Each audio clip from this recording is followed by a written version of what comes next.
Now, Positively Ernie with Ernie Anastos, a New York TV legend and radio host with great positive stories and interviews. Thanks, Ernie. You're the best. And now, here's Ernie.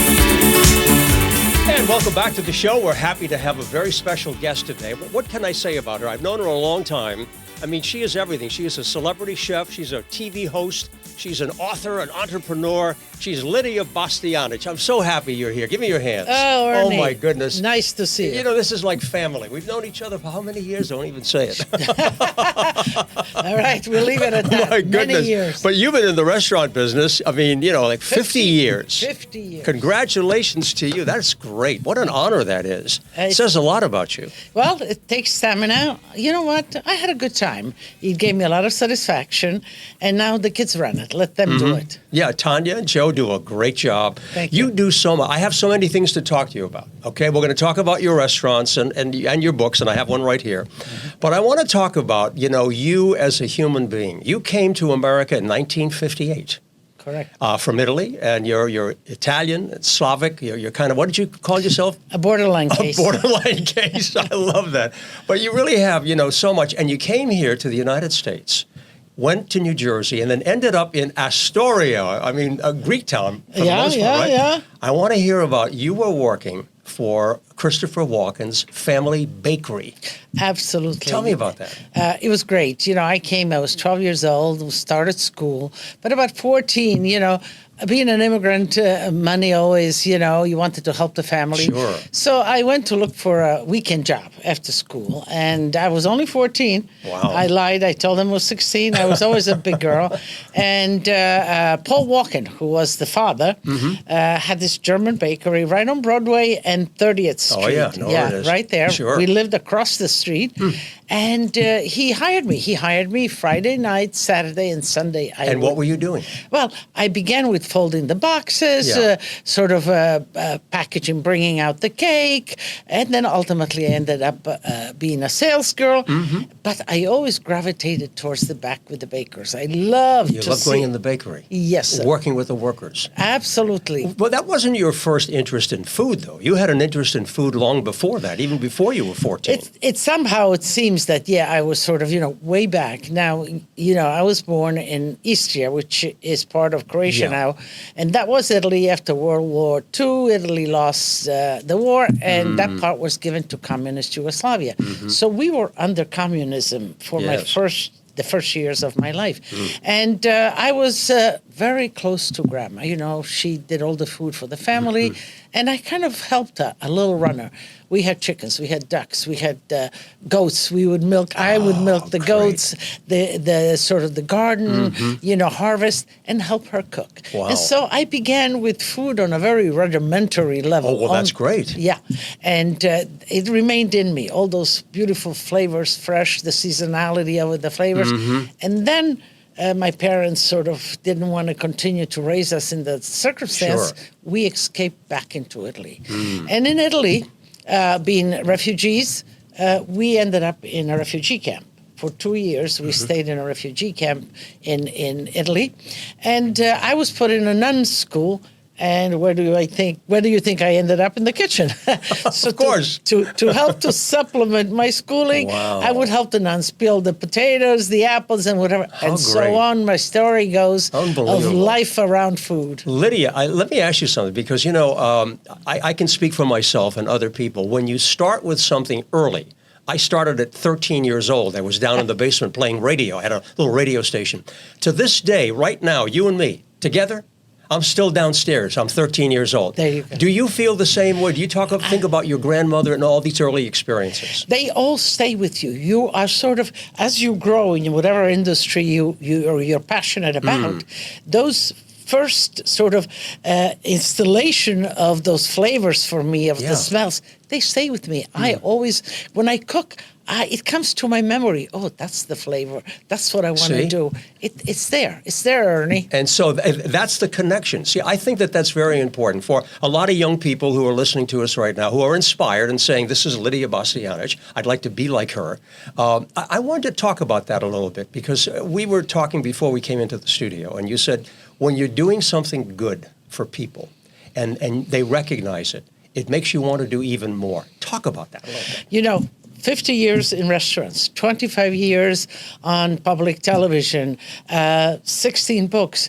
It's a question of evolving, developing yourself, Yes. being passionate about it, get that satisfaction, because cooking for me and feeding people is very gratifying. And then to be recognized for that and acknowledged for that, and then to be given a platform like PBS, like the books, to continue to reach out to the people, I turn around and I said, is that me? Do they want to hear it from me? But I guess they do, and I love it. Yes, they do. They do. I mean, and I'm sure that you hear from people of all ages, but particularly a lot of young people who are inspired by what you do, because food is a big business. Cooking is a huge. I mean, the books that you've written. This is your latest one, Lydia's From Our Family Table to Yours. Right. How many books have you written? 16 books. 15 cookbooks, and one of them is my biography, which I think you of course, read. The American Dream, right? My American Dream. My American Dream. I mean, that was a fabulous book, by the way. We'll get back to your cookbooks in a minute, but I want to talk about that. The title of that book is My American Dream, A Life of Love, Family, and Food. Why did you write it? Well, again, you're out there and people are connecting with you. They want to know more and more about you. And, I always felt, okay, I am a chef, I cook, I'll teach them how to cook. But what was out there is they wanted to know more. And I says, well, I should tell them my story. They should know who Lidia really is. And I did, because mine is an interesting story, a story of after war situation, migrating, being a refugee, ultimately given this opportunity to come to America. And, there's no place in the world. No place like home here, America. You're no right. place that gives you the opportunity like America. And I says, I got to tell them all that, how I feel about it. And so this way, they know Lidia and her life story, and then they have the Lidia cooking and recipe story. Right, you got so many multifacets of your life. I want to talk a little bit about America. Okay, you were talking about, this country of opportunity. We go through a lot of problems. We have enough warts and difficulties, and we're trying to figure it out. I want to ask you, you've been here since '58. You've seen a lot of change. What's good about America, aside from the opportunity, and what do we need to do to make it better? Because right now we have a lot of problems. America, let me begin with America is the greatest place on earth. There's no better place than America. And what I see in America is, what I saw, and I was amazed. You come to America, and in Europe, you're Italian, you speak Italian, but in America, there were so many different ethnicities, and they were all allowed to be who they are. As an ethnicity, you're allowed to speak your own language, you're allowed to sing your own song, you are allowed to have your own communities, cook your food, and then this patchwork of different ethnicity makes this greater whole, which is America. And I think that's the strength of America, and we need to continue on that and respect. But, what I think is missing a little bit? Go ahead. Civility. Oh, that's my favorite subject. Civility. Yes. What's happened to it? I don't know. The respect that, I think that maybe sometimes the young and whatever, too focused on our own gain and our own setting. We are, we need to work on ourselves and our family, but we are also part of a bigger whole. I agree with and that. Unless this bigger whole is wonderful and continues to flourish, we will all have problems. So let's respect America. Let's respect each other. That's right. Let's respect the different ethnicity, religious, and whatever, and let's live all together happy. Because in America, this is the way we need to do it. Exactly. You know what? You're singing my song, Lidia, because I totally agree with you. And I think that, patriotism, is feeling that you belong to a country and you don't necessarily think about your own interests. You think about what's good for our country, what's good for our society. We've got to get back to that, Lidia. We have to start some campaigns where people begin to think more about respect one another. Exactly. I think, there's so much hatred and violence, and you don't have to even watch the news. People just talk about it. And it's depressing, and it gets people down. So this program, Positively Ernie, tries to lift the spirits. I am a big fan of finding solutions to problems. You know, so many years I went on the air and said good evening and then told people why it wasn't, because all of the bad news. But now it's the opportunity to be able to say, okay, if we have an issue, if we have a problem, let's find an answer. Let's find a solution. How do you feel about that? Absolutely positive. Let's work all together to go there.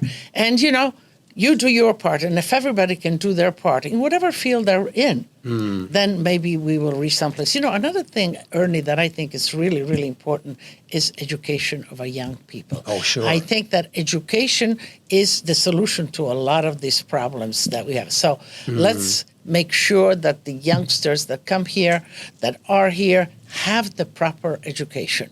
And then from then on, we'll work with them because they'll be more civilized, more intelligent individuals. Yes. And they will handle America.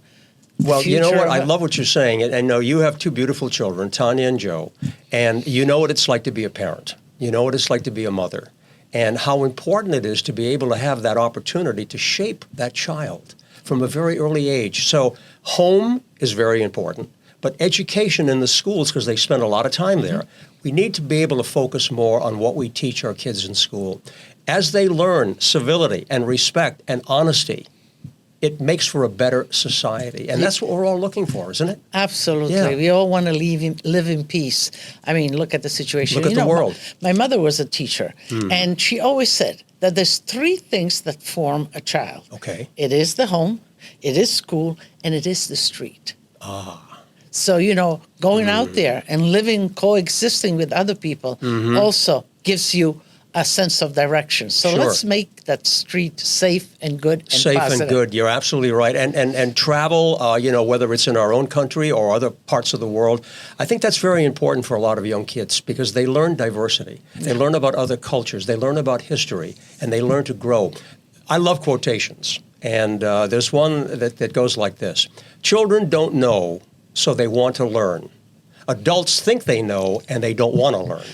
Yes, I can relate to that. Right? Absolutely. Because you reach a point and you say, oh, I can't. You have to keep growing, Lydia. Absolutely. You have to keep expanding. You know, Ernie, you said, you know, I'm on the border. I was born on the border. Yes. And I always hold that as a great privilege because being on the border, now we were Italian, but there was the Yugoslavian then, or Croatian or Slavic. There was the Austrian-Hungarian, so there was the German. So I was kind of grown almost understanding and speaking three languages, different cultures. Yeah. We lived together. We ate each other's food. And there was an understanding. You know, we coexisted on that border. And so traveling, like you said, is so important. It is. Get to know other cultures. Yeah. Get to know what's important. And Ernie, there's no better way to get to know another culture than to sit at the table and eat their food with them. Well, you know, now you bring up another subject, okay, and that is the family unit. Trying to keep our families together. There are so many outside influences out there. We know what it is. Social media is a positive and a minus. A lot of, you know, reality television, a lot of media, you know, has a positive side to it. I will say that. But there's also a negative side that we have to watch for, how it impacts our families and our children. Okay, you would be the first one to talk about family, sitting at the table. Why is that so important? How can we get back to that? Well, you know, that's one of the things that I respond to with my books, with the television, and even here talking to you, is that you reach out and you I sense that need out there from my from my viewers, the need to get back to the table, the need to get together. I think, you know, industry and big industry and evolution and all of that sort of scattered us a little bit. But there's nothing more firmer, more stronger, more time. Yes. Gives the kids more sort of sense of belonging than a family. Because in a family, yes, you can argue, yes, you can scream, yes, you can do that, but the family always has your back. Oh, yeah. There's always that security. And transgenerational, you know, second, third generation. One of the things, Ernie, that kind of bothers me is the way grandparents are put aside. And, you know, we only look ahead. But they're such a source of love, stability. Absolutely. So sticking with the family, getting together at the table. And when you eat, you take in nourishment as far as food, but you also take in the discussion, the sentiments, the affection that happens at the table. It's an open forum. You know, you're right about that. Going back to grandparents, when I grew up, back in New Hampshire, my grandfather was a Greek Orthodox priest, so he and my grandmother lived at home with us. And I always remember the meals, particularly on Sunday. Well, we would all gather, of course, but most of the time, and I think you're right about that. It's the center. That table is the center. Now, you know, we had a little bit of that during COVID. I know it was a bad time for everybody, and it was a serious time. But you know what? A lot of families were forced to stay home. And that's where a lot of them renewed that feeling and the value and purpose of having a meal together at home. Made a big difference. Absolutely. Yeah. They understood the value of it, and they want ever more. And I think that's why I feel ever more this energy. I want to cook. I want to know. I want to make something for the family, feed them. Because when you cook, when you give somebody food, you want their well-being. You want to nurture them. So it's all positive. And ever more, they want to cook at home. Absolutely. That's great. So that's become even more popular, right? People are taking classes, you know, learning how to cook at home. Absolutely. Look at all the television cooking right. shows. Now, some of them are valid, some of them are fun, some of them are whatever, but people are interested in food. So let me ask you this: How do you stay fresh in terms of, you know? Here's this latest book, okay? But there are so many recipes in here, so many wonderful recipes, and I love the pictures, by the way, because that really makes you hungry when you see them. Thank you. My God, what is this here? Lobster. Spaghetti with the lobster sauce. Oh my God, spaghetti with lobster. Look at this. Is that amazing? And it's easy to make. And it's easy to make. See, many times people look at a picture like this and they say, "I don't think I can do that. It looks too complicated." Absolutely. Tell us why it's easy. Because it's easy, the ingredients. There are not too many ingredients, choosing the right ingredients, and a simple technique. And, you know, Italian cuisine is rather simple at its approach. And what I do, even though I'm a chef, you know, restaurant for over 50 years, I make it simple. I break it down to the basics, and if you have good ingredients, simple execution, you will get a good dish. So if I wanted to really cook, I mean, I dabble a little bit, right? But if I really wanted to try one of these recipes, I would just have to follow the instructions? Go home, take that recipe, lobster and spaghetti. Okay, and I want to try that. Buy the ingredients, good ones, and cook. And send me an email. Tell me how it turned out. I'll send you a picture. All right. And I'll see everybody at the table how happy they are. Okay. You know, quality of food. We hear a lot about organic, you know, different types of food, farm to table. Why is that so important, Lidia? Well, we get back to the sources because in the industry of food also everything evolves so fast. Big industry kind of, produce food at such a pace. And of course, they need all those super nutrients, chemicals, or whatever. The nutritional value of our food really diminishes because if you put herbicides and whatever, that's poison. So they're reverting to organic. In a sense, organic is a word, but growing naturally. What the earth has to offer, seasonality, being close in proximity. Sure. If you have to travel, do we have to have raspberry in December from Peru? Can't we wait for raspberries in summer and enjoy them when they're... This is the question, you know, because, you know, if you have a fruit that's going to travel a week, it needs to be grown differently. The cellulose in it needs to be sort of tougher so it doesn't disintegrate and so on. So let's go back to the simplicity, what nature had for us from the beginning, growing our food naturally, locally, and seasonally. I like that. All good advice. I'm going to ask you a couple of quick questions, okay? Sure. And you could just answer off the top of your head. What makes you smile? Because, I don't know, I think there's a happiness that triggers. You know, when I'm happy, it triggers, and I communicate that, and get you smiling, and so and you have a ready smile. You know, people don't like some people. You know, they have that smile. It's really quick. And other people have to work at it. But you're right. Yours is a very quick smile, and it's contagious. It is. It's contagious. It is. Oh yeah. Okay, so you smile. What makes you cry? I think what makes me cry is a sensibility deep inside, or something that kind of loosens my kind of awareness. I don't know. You go back to your soul, the inner soul, and the sentiments guide your tear ducts or whatever. It's a way of showing it's not really showing. It's automatic as far as I'm concerned in me. It's not that I want to cry, just it happens. But there's nothing wrong with crying. I had a No. very dear friend of mine. His name was Father John Couture. He ran the Christophers in New York City, nice Catholic organization, and he became a friend. I interviewed him several times when the popes would visit. We would have him on the set, and he would be giving us a little commentary. But I remember one time I sat with my friend, and he said to me, I said to him, actually, I said, you know what, Father John, I said, I can cry easily. And he said, yes.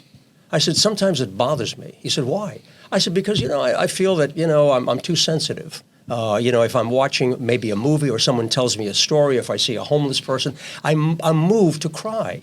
And I said, I feel a little uncomfortable because maybe is it a sign of weakness? What is it? He said, no. He said, I want you to think about the gift of tears. When you are able to cry, you are recognizing your divinity within. And, you have a soul that's alive, that cares, that's sensitive. You feel that way. Absolutely. I think crying is absolutely acceptable. And it tells you about a person, at least to me. And I think that men especially feel sometimes they shouldn't you feel cry. like I'm too weak. Yeah. And yet it's a release. It's like a safety valve in a sense. I think it releases the tension and the emotions come out. And I think it's instead of keeping it inside, you open it up, you let it out, and you feel better. I agree. And particularly now, we talk about the past and the future and the present. I think people are more open today. They're able to talk about whatever it happens to be, and I really support that. I'm going to ask you another question. If you were to give a newborn baby some advice that baby would read or look at years later in life, what advice would you give to a newborn? Oh, my goodness. Yeah, what advice would you give? That's a tough question. It is. Yeah. I think, knowing they're newly born, really get to know your parents, your mother and father, then extend it over kind of almost like a ripple in the water. Get to know those ripples in your life and really connect to them on an emotional way. And that, I think, will give you strength to take on any new ripples that come in your life. I love what you're talking about. Quickly tell me about the restaurants, okay? I know that Tanya and Joe are doing very well. You got Italy, you got all kinds of things going on. Give us an overview for people who are watching. Well, after when COVID came, I decided, because we had to shut all the restaurants, and then to reopen, it was 50 years for me then, and I said to my children, you guys want to take over? I think I'll stay with the books, I'll do the television, I'm here for you. And they did. They took over. So we have Becco on West 46th Street. Fantastic. Right. Yeah. Then Babbo, we have on Waverly Street. Great. Lupa on Thompson Street. Then we have Lydia's in Kansas City. And then, of course, the part of Italy, but also the kids now started a new concept. It's not a new concept. It's a business. I know you because your children also got into the food business. Yeah, myself. It's l'antico vinaio, and it is a vinaio. Yes, I like the way you say that. Yeah, antico vinaio. L'antico vinaio. Okay. It's a Tell me sandwich place that started in Florence, and it had the lines. This beautiful focaccia, big sandwiches with freshly cut, mortadella, prosciutto. With vegetable dressings and whatever. So the first one that they collaborated on is on 8th Avenue between 46th and 45th Street. Okay. And then they opened one on Sullivan Street. And then they opened one on 60th Street, Park Avenue. So this is the new challenge because, youngsters... Well, they want to eat and go. Yes. But eat good food. Yes. So they're doing well? They're doing well. There's lines out the door. They're opening in Vegas. They're opening in L.A. Good for them. Now tell me something. When I go, right, is there a signature sandwich, something that you'd say, you know what, if you go there, they're all good, but one in particular? You know which one I like? Yeah, which one? L'Inferno. L'Inferno? L'Inferno. Tell me about L'Inferno. L'Inferno. Yeah. L'Inferno was great. I like a little spicy thing. Okay. So it has this kind of dressing that is made out of pepperoncino. And then it has roasted porchetta, the roasted porchetta, and some arugula. And I kind of like that one. I'm going to order that, okay? Okay. You know, I wish I had a little wine here for you, because usually at the end of your show, you have a little glass of wine and you toast everything. You have been a delight. I can't tell you how great you are. I'm sure people who are watching us, listening to us, because this goes to a lot of different platforms, and I'm sure they're saying, you know what, I always knew that Lidia Bastianich was special, but now I know how beautiful and wonderful she is. Well, thank you, Hold my Ernie. hands. We're very close, very always close. Always a pleasure. A pleasure. And, give me a call. I'm I available. will. Congratulations, okay? Thanks for watching, everybody, and stay positive. See you next time.